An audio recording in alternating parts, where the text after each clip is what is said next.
Assalamualaikum warahmatullahi wabarakatuh. Perkenalkan, saya Dela Ayu Adelina dengan NIM P272200200148 dari Poltekkes Kemenkes Surakarta, Prodi D4 Keperawatan. Di sini saya akan menyampaikan penyuluhan kesehatan tentang pentingnya minum air putih. Di mana topik bahasan yang akan kita bahas pada kali ini yaitu yang pertama, pengertian air putih, kemudian manfaat air putih, dampak apabila kita kekurangan air putih, dan yang terakhir yaitu waktu yang tepat untuk minum air putih selain kita haus. Selamat menyaksikan. Baik, yang pertama yang akan kita bahas yaitu apa itu air putih. Air menurut Sitalana Arsat merupakan senyawa gabungan antara dua atom hidrogen dan satu atom oksigen kemudian menjadi unsur senyawa yaitu H2O. Sedangkan pengertian air minum adalah air yang digunakan untuk konsumsi manusia. Menurut Kamus Besar Bahasa Indonesia, air memiliki dua arti, yaitu air putih yang berarti air tawar yang dapat diminum, dan air putih berarti air yang masih asli dan belum dicampur apa-apa. Sedangkan yang kita maksud di sini adalah air putih, yang berarti air tawar yang dapat diminum. Yang kedua yaitu mengapa air putih itu penting. Air putih itu penting karena tubuh manusia sendiri terdiri dari 70% sampai 80% mengandung air. Otak dan darah adalah dua organ penting yang memiliki kadar air di atas 80%. Otak memiliki komponen air sebanyak 90%, sementara darah memiliki komponen air sebanyak 95%. Sedikitnya secara normal kita butuh 2 liter air per hari ya, atau setara 8 gelas dalam sehari. Bagi perokok, jumlah tersebut harus ditambah setengahnya. Air tersebut diperlukan untuk mengganti cairan yang keluar dari tubuh lewat air seni, keringat, maupun pernapasan. Manfaat minum air putih sendiri yaitu memperlancar saluran pencernaan. Dengan asupan air putih yang cukup dapat membantu melancarkan saluran pencernaan dalam bekerja, sehingga kesehatan tubuh tetap terjaga. Air dapat melarutkan mineral, vitamin, glukosa, dan zat gizi lainnya. Agar zat gizi tersebut dapat dihantarkan ke setiap sel, maka diperlukan cairan. Yang kedua yaitu menjaga keseimbangan cairan dalam tubuh. Minum cukup air akan mempertahankan keseimbangan cairan tubuh, yang membantu transportasi nutrisi dalam tubuh, mengatur suhu tubuh, mencerna makanan, dan masih banyak lagi. Mempercepat proses penyembuhan ketika sakit, karena setiap sel dalam tubuh kita terdiri dari air. Ketika sedang terjangkit penyakit, sel-sel yang ada dalam tubuh kita akan bekerja secara otomatis untuk melawan bakteri. Manfaat yang selanjutnya yaitu membuat kulit halus dan cerah.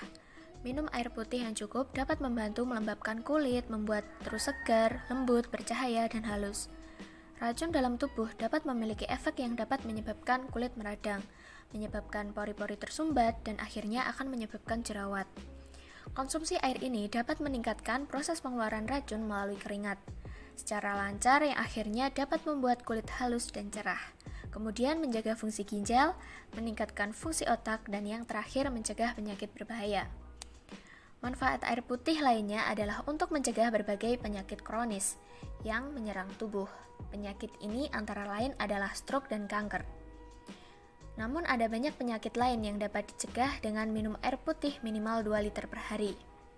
Selain itu, manfaat terpenting air putih adalah menurunkan kadar racun yang ada di dalam tubuh melalui air seni. Semakin banyak kita minum, maka semakin banyak racun yang keluar dari tubuh kita. Selanjutnya kita akan membahas dampak apabila kekurangan minum air putih. Nah, yang pertama yaitu kelelahan dan mudah lelah.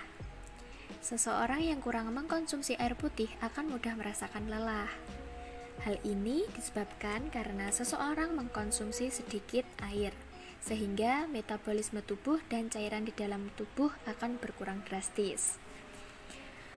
Selanjutnya yang kedua yaitu masalah pada pencernaan. Karena cairan yang masuk ke dalam tubuh, terutama air putih, sangat dibutuhkan untuk membantu proses pencernaan tubuh. Konsumsi air putih yang sedikit akan berpengaruh terhadap buruknya pencernaan pada tubuh.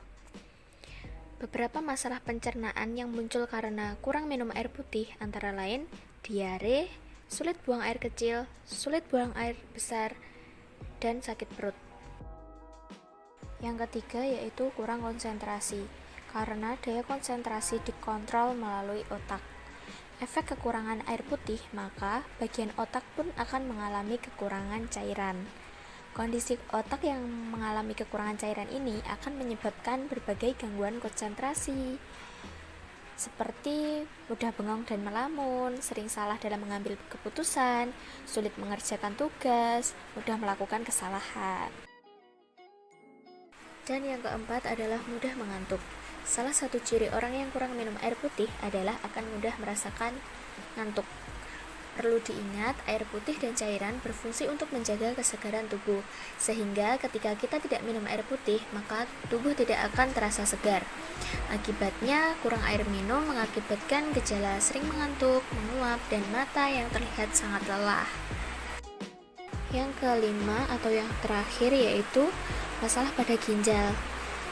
Hal ini disebabkan saat kekurangan cairan akibat kurang minum air putih, maka ginjal akan bekerja lebih keras dan sisa metabolisme tubuh jadi menumpuk, sehingga tidak dapat dikeluarkan oleh sistem kemih dengan baik. Waktu yang sangat dianjurkan untuk minum air putih selain saat kita haus. Yang pertama yaitu minum air putih saat bangun tidur. Berfungsi untuk membantu mengaktifkan organ tubuh di bagian dalam. Kemudian yang kedua, minum air putih 15-30 menit sebelum makan. Berfungsi untuk mengoptimalkan proses pencernaan dan kerja ginjal. Yang ketiga yaitu minum air putih 15-30 menit setelah makan. Berfungsi untuk membantu memperlancar proses pencernaan. Tepat setelah makan hanya 1-2 teguk saja. Kemudian yang keempat yaitu minum air putih sebelum mandi. Berfungsi untuk menurunkan tekanan darah sebelum mandi. Dan yang kelima yaitu minum air putih sebelum tidur. Berfungsi untuk menghindari penyakit stroke dan serangan jantung. Sekian penyuluhan kesehatan yang dapat saya sampaikan. Apabila ada salah kata, mohon dimaafkan. Wassalamualaikum warahmatullahi wabarakatuh.